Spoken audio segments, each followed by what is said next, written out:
Hey, you gloriously miserable accursed. It's a Monday morning, and what could that mean? Other than that, you're joined again by your friends from the Curse of Politics. I'm David Herle, and I am here with Jordan Leichnitz, Kory Teneycke, and Scott Reid. Hey, people, how are you? Good. So good. Yeah? How was your weekend? That's all right. Jordan, I give me got a many- bit. What'd you do? You know what? The truth of the matter is that my adorable toddler brought home the plague from daycare, so I was mostly horizontal trying not to die. But Oh, I did take my kids tobogganing in an effort to be positive and make the most of this heinous weather.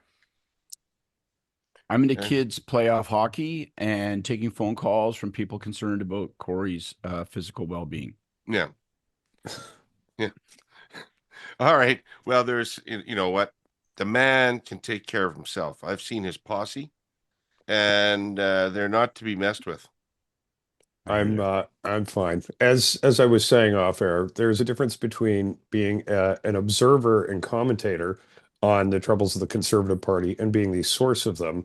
Much as you guys experienced for 2 years, offering some feedback on how things were going with the Liberal Party. I think at one point, Scott, you were saying you have to tap on the pipes in the submarine so people would know where you were. I kind I of I thought that was funny, and I was enjoying it when it was your party. I'm enjoying it less when it's mine, but with there's some reasons to be hopeful that things are getting on a better track. But it's fair we to shall say see. you're not the only one, Kory. You're right. I actually had a note from somebody on the weekend saying this person I went to high school with who was upset because they said, "Jesus Christ, you sound like a fucking liberal." I'm like, but I am a liberal. But for the past 2 years, Ding they ding. convinced themselves that I must not be. So Right, right. Well, there you go. It's a hard life if you want to actually be a commentator who commentates on what's going on, as opposed to a partisan hack offering centrally provided talking points, largely grounded in bullshit. people underestimate our courage. There, exactly, especially yours, Scott. All Nice. right. You know what? They've done something with Nick Taylor-Vacey. They've put Nick Taylor-Vacey in some undisclosed, hopefully secure location. So joining us today, representing Politico, is one of the authors of the Ottawa playbook, Mickey Jurek. I said that wrong after getting briefed on it. Can you say it right for me? It's Judith. Judy. There we go. That's awesome. I'm from Saskatchewan. I should be better at that. Anyway, uh, welcome. Thanks for joining us. You're welcome. You're Sask royalty. I worked there for almost 10 years, so it's a pleasure to be here with you. That's right. Where were you based, Regina? Yeah, in Moose Jaw. Oh, in Moose Woohoo, Jaw. Moose Jaw. Well, that's Represent. that's where my wife Nicole was born, so it holds a special place in my heart. Awesome. Duke of Prelate. Likewise. I think it's really special because that's where Burton Cummings lives these days. Is it? Yeah, Wow, odd choice. it is I not a mean, choice. with And the then he spa? made the news. Really? He made So nice. he made the news because he complained about the sound from his neighbor's apartment. I broke that story. Did you really? Awesome. No, That's so good. oh, that's great. The rock star complains about the sound from the next. Anyway, Mickey, what's the lead story In in the our play? day, we played keyboards and it was melodic. Mickey, what's the big story in the playbook today? Well, the Conservatives, for one. What the heck is happening in the Conservative war room? The NDP are also making the top news in Playbook. It's called Uh-Oh Time for Jagmeet Singh and the NDP, so people should check it out. Oh, time. Uh-Oh Time.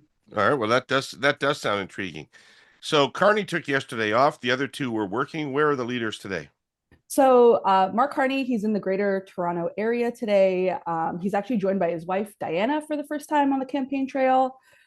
He's expected to make a morning announcement at a facility in Woodbridge. Then he's going to head to Halton to meet with volunteers and supporters.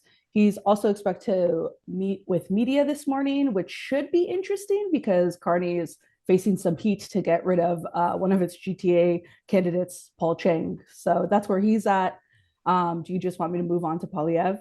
Sure. Yeah, that's great. Okay, Yeah. and then Pierre Polyev, he's making his first campaign stop in Atlantic Canada this week. This morning, he'll be in St. John, New Brunswick today. It's a manufacturing and energy hub. The Canadian Chamber of Commerce had actually said it's the most tariff vulnerable city in all of Canada because it sells most of its goods to the US. So Polyev is expected to make a campaign pledge in that city this morning. He wants to build an energy corridor. And this also comes as his campaign is facing pressure to refocus on Trump.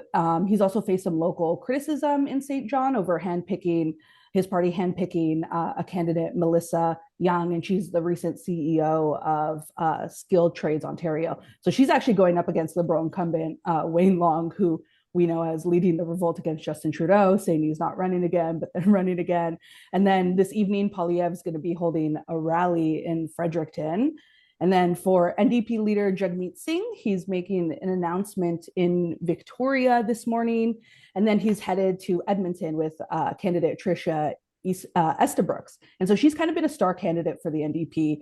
Singh has campaigned with her a lot in the last year and a half. She's a former school board trustee. They're hoping to win that riding, which was held by Randy Boissonnault. But I'm also hearing from sources that Singh and the NDP campaign are feeling much better going into this week after having a rocky start to the campaign. As we all know, yesterday the BC Federation of Labor and Burnaby firefighters hosted a barbecue for Singh. So I'm told that the NDP campaign has a boost of energy going into this week. Wow. All right. Well, we'll have to explore that. We'll have to find that burst of energy. I Mickey, remain that was unconvinced. Yeah. Mickey, that was outstanding. Thanks for joining us. Thank you. Have a great morning. day. We'll see you tomorrow. There you go. The NDP have a burst of energy. Good barbecue. Right. I sure hope so. Well, Sausages were I think sizzling. I think the Conservative campaign would also be equally excited at this point if NDP had a burst of energy, and I think it's going to be one of the big factors in how this all plays out is what happens with the NDP. No kidding. Hey, let's get some new polling from Polera. All right. You ready? Yeah. Polera polling is brought to you by Enbridge Gas, reliable, affordable natural gas to heat your homes and power our economy. So what do we have today? We dropped off our oldest day. This is now weekend polling.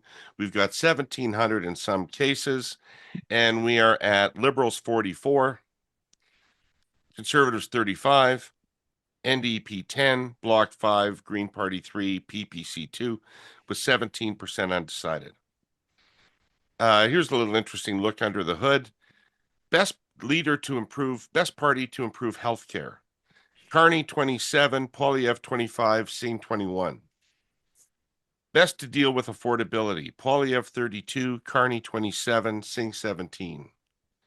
Best to deal with Donald Trump. Carney 45, Polyev 30, Singh 6. Best to deal with the economic fallout from tariffs. Carney 45, Polyev 30, Singh 6. So, all right. Let's pick up where we left off last week, you guys, which is the ongoing discussion, which carried through on the weekend, which partly stimulated by Kory here about what the Conservatives need to do. So, you know, they have an argument to be made that their vote's actually holding at a national level reasonably well. It's not like, say, a Campbell or Turner situation where the bottom's fallen out of their vote. They've shed, I don't know, maybe 8 points from their height, from their peak. But their real problem is, of course, the collapse of votes on the left behind Carney. And so with a vote total that might have done well a year or two ago, the Conservatives are not looking good, and primarily because of Ontario and Quebec, where even this Polera poll is starting to look like Nick's numbers, Kory, at 47-34, I think, in Ontario.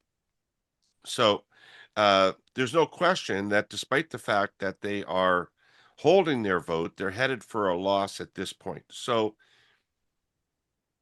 in the face of the argument that they should change their tack, the argument came back that no, the Liberals have stalled out. This is their peak. They're cresting, and affordability is still a massive issue out there. All those other things are still massive issues out there.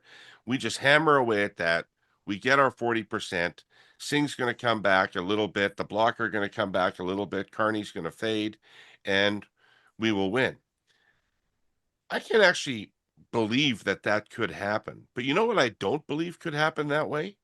A conservative majority. And they really do need a majority to govern. So it is not inconceivable to find themselves getting back into competitive seat territory, but it is very difficult to see them getting to majority numbers. Jordan, what do you think? Yeah, I mean, I think their path is becoming harder as time goes on, and those numbers in Ontario are the source of the problem. And I think, I read with interest there were a number of rebuttals to Kory's argument over the weekend, and I think that, they generally make the same point, which is that there is a large section of the electorate that, if forced to choose between Trump and affordability, still has affordability as their top concern. But I guess I would say a couple things that we can see in the Conservative campaign that challenge that. And the first is that they're not actually really running a campaign strongly focused on affordability. They are still pulling into some of those fringe issues regularly. So that's things like the immigration, the World Economic Forum, all that kind of stuff.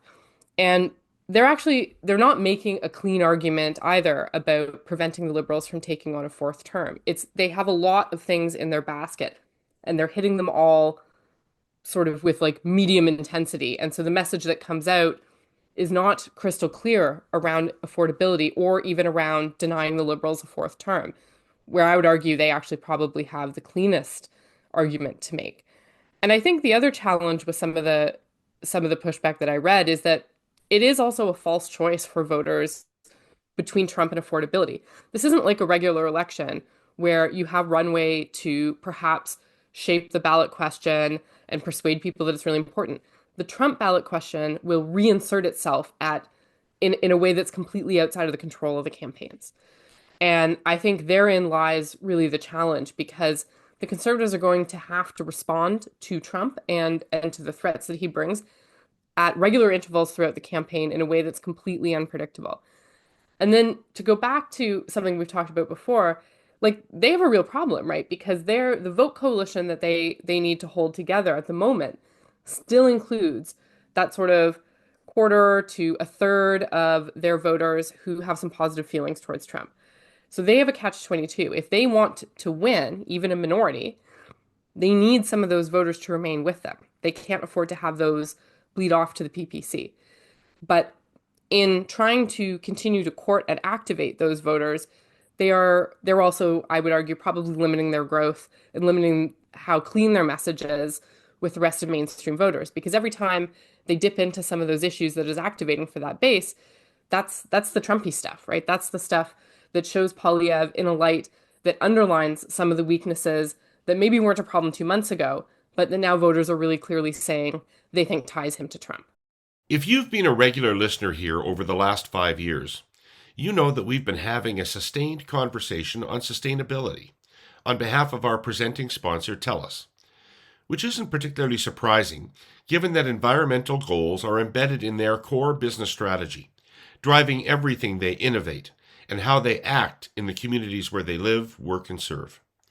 So I want to take you through some of the latest chapters of TELUS's Made in Canada sustainability story. And yeah, the Made in Canada part of this is extra relevant right now, for the all too obvious we can no longer count on our southern neighbors reasons. Let's start with energy, more precisely smart energy. This is a complete home energy management service TELUS launched into the market late last year.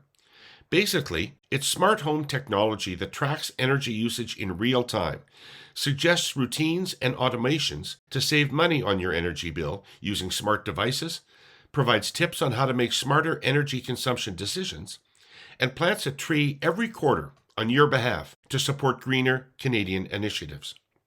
All great, to be sure, but the context here needs to be underlined with a big Canadian red felt-tipped marker. We simply have an urgent need for smarter energy management in this country. To wit, there are increasingly unpredictable, unstable demand patterns on our electricity grid because of EVs, modern appliances, and so on. Add to that $1.6 billion in U.S. electricity imports from the U.S. in 2023 alone, and then tariffs. You may have heard a thing or two. In this case, a new 10% U.S. tariff imposed on Canadian energy resources. So with our energy costs rising, grid infrastructure straining, and national energy security at stake, this is exactly the time for a made-in-Canada technology solution, one that helps all of us contribute to a more sustainable and independent energy future. Go to telus.com/smartenergy to learn more. You know, Scott, I'm interested in your overall take on this, but as part of it, maybe touch on this, which is I think that if Poilievre wanted to reposition himself on the Canada-US file, he has the most obvious and easy foil imaginable to him, and that's Danielle Smith. He needs to contrast with Danielle Smith. And I think that's a good example of a choice that they seem very unwilling to take, because possibly they don't want to, possibly they don't believe that that choice should be made.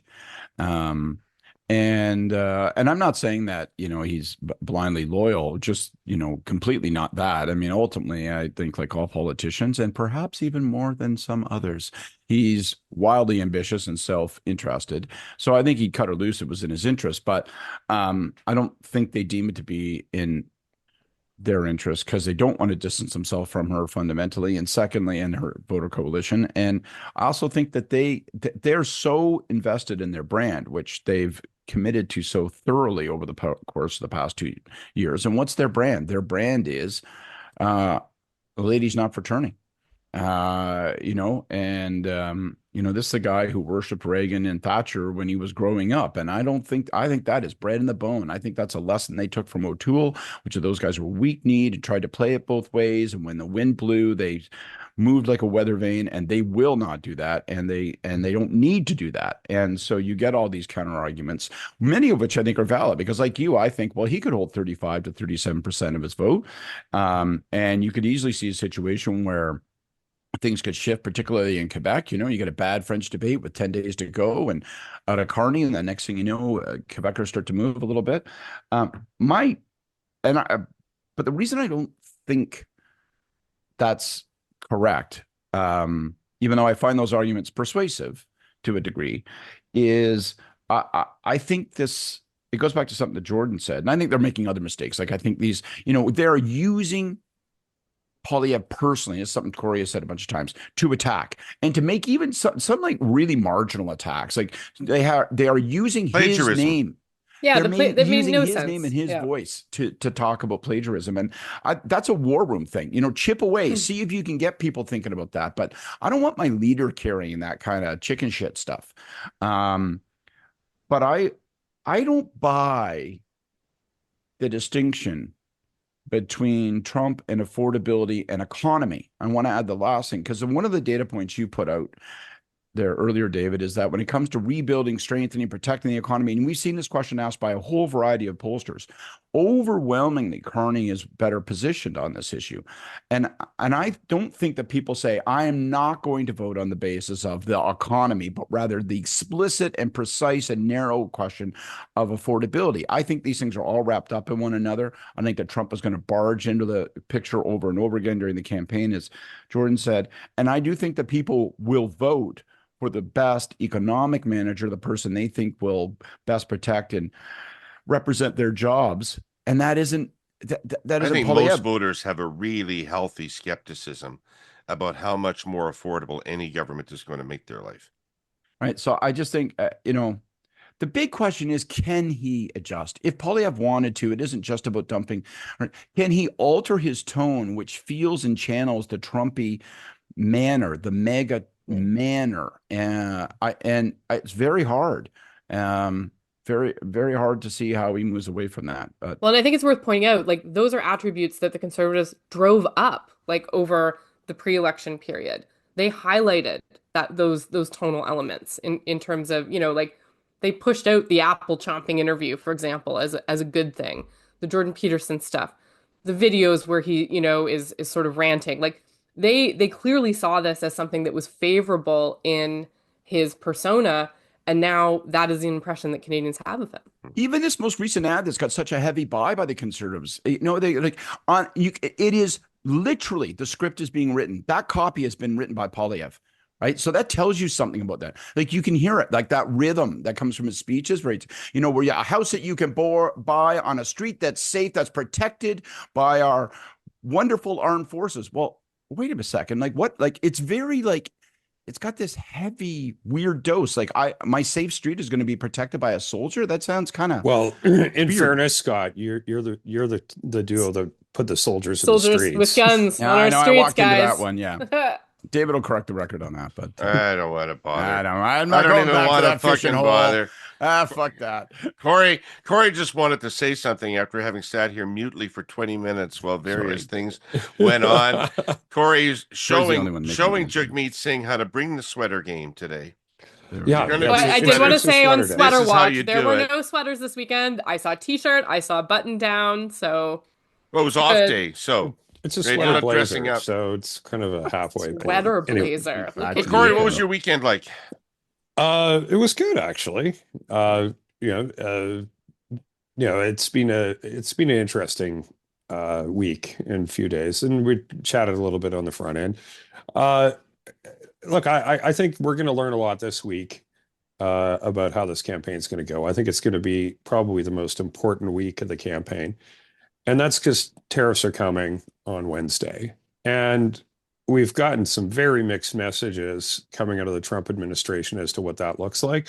And I think depending on what that looks like, it could determine whether or not a pivot more towards Trump is inevitable. If we're dealing with factory shutdowns and big tariffs and displacement in the workforce and all of that, I think it's going to be all Trump and all tariffs all the time for most of the rest of the campaign. If it is something less than that, which it very well could be, because I look at the more positive comments coming from Trump after the call with Carney. If it's something that is more like what we've seen in the past, where it's, the threat is out there, but they're being deferred, or it's something that's quite modest compared to expectations, and we're not in a tit for tat retaliatory measures, sort of environment, then I think it creates a lot more space for the counter thesis to what I put out on the last week than existed before. Like one of a couple of things has to happen, right? Like either you accept that tariffs are going to be the main issue for a huge amount of the electorate, and it's what's actually moving votes. I think that's verifiably true today. But I can also say our experience in the Ontario campaign is there were times when that tariff threat swelled up more due to news, and there are times when it dialed down because of news. And when it dialed down, that brought the ballot question over to things that others wanted to talk about, healthcare, et cetera, that they were pushing. So I think what happens with Trump is going to be highly determinative and how all of this goes. And I think there's two both quite realistic scenarios on this, and there's well, maybe there's three. There's it gets worse, there's it gets better, and maybe the most likely one is it's something in between. Like it's unclear, it's unresolved in a way that that is more in the middle. It's not, we're laying people off from factories, but it's, there's lots of not good stuff happening. So we'll see. But what happens with Trump this week will be determining. I was watching very closely over the weekend. I've been watching where the leaders are going to be spending their time later this week, and I see some signs for hope. I don't think the conservative war room is totally jumped in with both feet to the suggestions that I've made on how they should reorient their campaign. However, I've seen a lot more talk around the U.S. and tariffs than before. And I think we're seeing some smarter tour decisions on where they're positioning him to respond to those things. I don't think we'll see them caught on Vancouver Island again when we're expecting big news on this. They're positioning to Ottawa, which I think is smart. That's where the news will be, and that's where you're going to need to be if you want to respond in a timely way. So anyway, I see some encouraging things happening, and I think that's good. I thought I heard on a rally that at a rally on the weekend, he only mentioned Trump 3 times, and twice of them were in connection with Kearney. Yeah, he's been very hesitant to use Trump by name. If you look at some of his events, he's talking about the Americans, Americans, Americans. So I think you're maybe getting a little, a misimpression of how much he's actually spoken about him. But I think it's also true in the rallies. He talks less about Trump. That's where you're going to find more people who like Trump. It's the daily message event where the audience is a few workers behind you and the media. It lands differently than it does at a rally where you're going to see a higher percentage of Trump supporting members. So I think there's some reason for that. But that said, I don't think campaigns are won by rallies. I think they're won by framing the ballot, and rallies can be a tool to help do that, but they're not inherently in themselves good or bad. Right, right. I think we shorthand this to tariffs, but it isn't really about tariffs. I mean, when we look at what bar we're suggesting that Poilievre has to meet, people want to believe that people think the country's under attack and the country's under threat, and they want somebody who's going to defend the country, not just manage the narrow economic tariff issue. Jordan, am I right? Yeah, I think so. And to me, this goes back to what Kory and we've all talked about at various points. Poilievre's challenge is that he still sounds angrier with Carney than he does with Trump. And so I think that leaves a lot of space for voters to He question. should fucking hate both of them right now. Well, yes. Yeah, I think there's more than enough blame to go around. And, Yeah. to Kory's point about the rally stuff, I agree. For sure, you say slightly different things in a rally room that you do in the message of the day event. But the problem for Poilievre is that these occur in the same media universe, right? So he's out there presenting a message of the day that maybe is a little bit more focused on tariffs and impacts and all of the, with the right visuals and the workers behind him. And I do think their tour has done a good job of that. But then he's out talking about, the Century Project and World Economic Forum. And so he's working at counter purposes in those two spaces. And I think that is harmful to him. It's interesting to consider that when we were talking sort of 2-3 months ago, when Trudeau was still in place, a lot of Canadians thought that Poilievre would actually be stronger to stand up to Trump. So I think, when the choice was Trudeau, who they viewed as weak, they were able to find positive attributes in Poilievre, in that attitude that suggested that he would be part of the solution on this.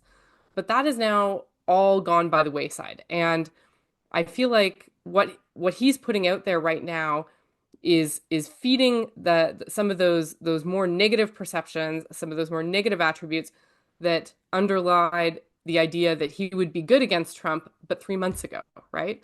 He hasn't been able to pull those apart in the new reality of the campaign. I think that just speaks to, Jordan, how all of these things are comparative, right? That's right. Yep. Compared to Trudeau, there's almost nothing that you could, put on the issue, table that people at the peak of Trudeau's unpopularity, Poilievre would score better on almost everything, like, Yep. walking your dog, like picking out Particularly the economic vegetables indicators. right. So yeah, but particularly stuff like that, and I think Trudeau is perceived as weak, and when you're in a fight, you don't want to have a weak leader, and that's the thing. I think what's challenging about Carney is his background and his resume, etc., and has closed that gap on I think competence. When you're looking at that question, I think people are viewing that differently than they were with Trudeau. But I think you touched on what the other issue is, because part of this is is the Trump is just a threat, not just tariffs, not, like you'll never out negotiate this problem. And so then it's like, well, whose side are you on? And like, and this is where I think Danielle Smith has gotten uh, in trouble. It's if it looks like you're cheering for the other side, even though, like, in fairness, like I don't think that Danielle Smith is cheering for the other side, just to be clear. But in the nature of how you speak and like the things that you're doing, like, are you hanging out at Mar-a-Lago, waiting to jump on the president-elect as he's getting up from his table or whatever? Like, it all just feels a little too supplicant. And I think that's a problem. And then the last one we touched on is tone. Sound less like Trump. And I think that's all. Uh, all of those things are not the whole. Any one isn't the whole story, but all of them together, I think you're getting pretty close. Yeah. Can I Scott, just what did you add? think of Sorry. what did you think of the tone issue between Trump and Carney and how Yeah. that plays out for both Carney and Poilievre going forward? That's exactly where I wanted to go. I thought that it was important. Possibly the most important thing about last week was the unexpected shift in tone. And I talked to people around the prime minister. They had no idea what to expect in terms of the tone from Trump. They didn't know what they were going to get. And when he arrived on the phone and his manner was much as he presented in public, positive, conciliatory, sending signals that maybe April 2nd wouldn't be as quite as onerous on Canada as it might be on others. Although we have to remember we're still in a world of compounding tariffs. So, steel would be 35, even if he only went 10% on us or something, but, so all of that was, I think, really important. Don't know what it's going to mean for the future, but I thought the most impressive thing about last week was Carney's tone and response. There was this admirable nonchalance. And to your point about this isn't just about tariffs and what the exact daily headline is on tariffs or the precise hourly development on tariffs and Trump and his unpredictability. It's about the broader economy and the economic anxiety that now envelops us. I thought that Carney was admirably nonchalant in saying, I'm encouraged by this, but, we have to steer our own ship. We have to expect there's going to be heavier waves. We'll see what happens on the second and we'll react to that. But then we know there's another wave that will come crashing across after that. And we have to fortify ourselves. And so his point of last week, when he said, quite remarkably, really, for a Canadian leader, the reliability of this relationship is now over. They're not there for us. And they're not there for us because if someone's not there for you all the time, then you can't know that they're there for you any of the time. And I thought it would be very tempting in an election campaign for someone who thought they saw political advantage in Trump's tone to spike the football on their own 10-yard line and call it a victory. And he didn't. And I thought that was prudent. Jordan, I mean, what is the risk to the Carney campaign that this issue kind of goes away? Kory alluded to this earlier, but Yeah. do you think there's any, I mean, like if April 2nd comes and it's whatever it is, and then nothing. To be honest with you, I think based on past Trump behavior, the risk is low. We don't know what's coming on the second, but even if it is some sort of midpoint between what's been threatened and what's already in place, that's still a huge impact on our economy. And I think that we would start to see negative effects in Canada already. And Trump has shown that once he's sort of in there with the tariffs, there is a back and forth, right? So there is, maybe we have ministers going down to the United States to discuss some of this. Carney has talked about negotiating some pieces around the relationship. I think that it is more likely than not that this issue will continue to surface over the course of the 26 days between April 2nd and the end of the election. I think that's a fairly safe bet, either through Trump inserting himself into the conversation or through some of the damages economically here in Canada, the layoffs, factory shutdowns, changes in planned investment. Like those are all going to unfold, I think, even if we have a more minimal setup here. It's a sort of Damocles, right? That's just hanging over the campaign at all times. Even if there's a more modest push on April 2nd from the Americans, there could always be more, right? Like, so Carney was lucky. He got, Trump on a good day on their call, but there's no guarantee that that will be the case for the entire duration. So I think more likely than not, we're going to continue to see it reassert itself either from the Americans or in terms of domestic impacts here. The threat the threat's not going to go away. I think that's clear. I think you're right about that. But how big of the issue is playing in the news really does matter. And that is determined by, what's happening in the now. Saying like, hey, we just passed through some stormy seas and there's stormy seas on the horizon is not the same as waves crashing over the bow of the boat in real time. And so that there is a difference. And I think, I wanted to make this point, didn't get it out earlier. I think this is as existential a question for the NDP campaign as it is for the Conservatives. They're really caught in the same trap on this issue. When this issue is blotting out the sun, there is no light to shine on the NDP at all, and the Bloc too. And I would agree so with that. and so this issue, if it subsides a bit, I think, I've had a lot of people, message me over the weekend, well, what about the NDP? They're having such a bad campaign. I'm like, yeah, they are, but it's like the reason is identical, in terms of this polarization of the electorate around Trump and tariffs. There's no space for the NDP in that conversation. There's no space for the Bloc. And and if as the polling that you read off the top, if you allow Carney to maintain a 20-point lead on who's going to handle tariffs best, you're fucked. So Right. I think you got to close the gap on tariffs. I think there's signs that Poilievre is doing that. And then I think you need some luck. I think you need some luck coming out of the White House in terms of bringing the temperature down on this and getting it out of the headlines a bit. And if that happens, well, then, I think the strategy that the Conservatives have been pursuing, of a more mixed message thing and more focus on affordability, will sound very smart. And, on this, I would rather be wrong and see the Conservatives win than right and see them lose. So I guess we'll see. Right. The NDP don't have as obvious a way out of their dilemma as I think the Conservatives do, because I Yeah. continue It's to not think because that it's not like a problem with Smith the is a NDP Sister campaign, Soldier right? Like you moment have, sitting right that's there. right. Mhm. Yeah, Right. absolutely. Yeah. And I think like for the NDP, the challenge is circumstantial, right? Like there's not a change they can make necessarily in their campaigning that would address that question. They need the issue set to shift a little bit. And they need to be able to speak to progressive voters and say, hey, look, we're headed towards a liberal majority government. Who is it that you want to have in the House of Commons to make sure that there are things for you there, that, you're going to have some of those programs, some of those things that you like protected. And I think there's a strong case that they can make there, and they're starting to make it, but they have to create that path for voters to come back. All right. Blessing or curse? Let's wrap it up. Scott, you got a blessing or a curse?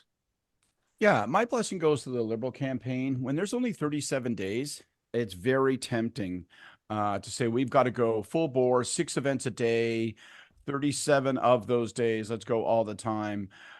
Perspective is an important commodity in an election campaign. And I thought there were a couple of times last week where Carney made mistakes, possibly because he was getting a bit tired, particularly when he's forced to think in French and speak in French. If he's a little bit more tired, I think the likelihood of an unforced error is higher. Yesterday on a Sunday, they really did a light day, couple of sort of early events that were kind of meet and greets, and then got him out of the picture. Plus, you've got this candidate in GTA hanging around, so it wasn't a good day to be in front of a microphone while you try to figure out what you're going to do about that character. And I just thought, let the guy have a rest. Like, being able to show the discipline of saying, you know what, the measure of whether or not we're winning isn't whether we've scheduled something for him at 9:30 p.m. on a Sunday night. That is important. And so tip of the hat to the Liberal campaign for giving the leader a light day. All right. Jordan. Yeah.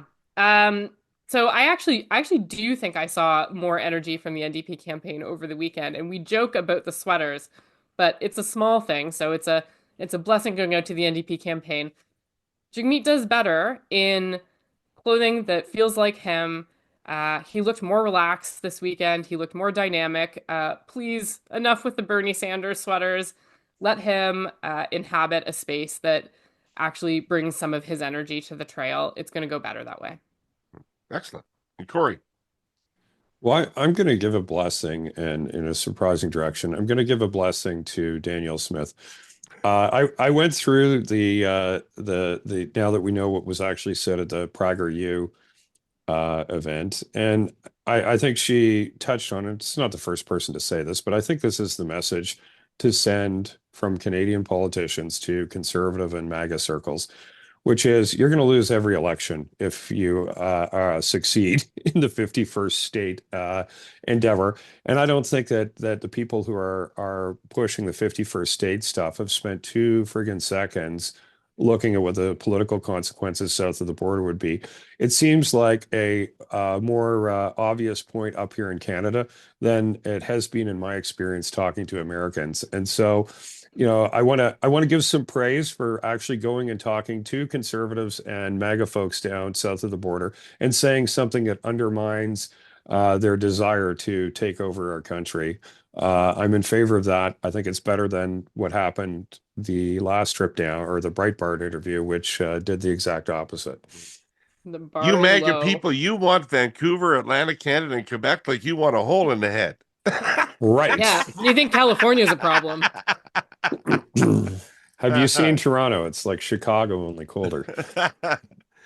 My curse goes out to the Liberal campaign for not having removed Paul Chang as a candidate. Up to this point, it's an obvious move to make what the guy said is indefensible. I don't know why you would waste 1 ounce of Mark Carney's political capital defending the indefensible on something like that. Cut it loose right now. They got a whole week Get to it replace him. Whole week. Yeah. Must be a friend with somebody. Well, we'll see. Yeah, Takes away their ability to be clean on foreign interference. It's Makes hard no to sense. understand otherwise, Kory, isn't it? Yeah. Yep. Yeah. All right. I've got to thank our presenting sponsor, TELUS, and our polling sponsor, Enbridge. Thank you, folks. Thank all you accursed out there who watched or listened again. We'll be back all week. Try the veal. See you then.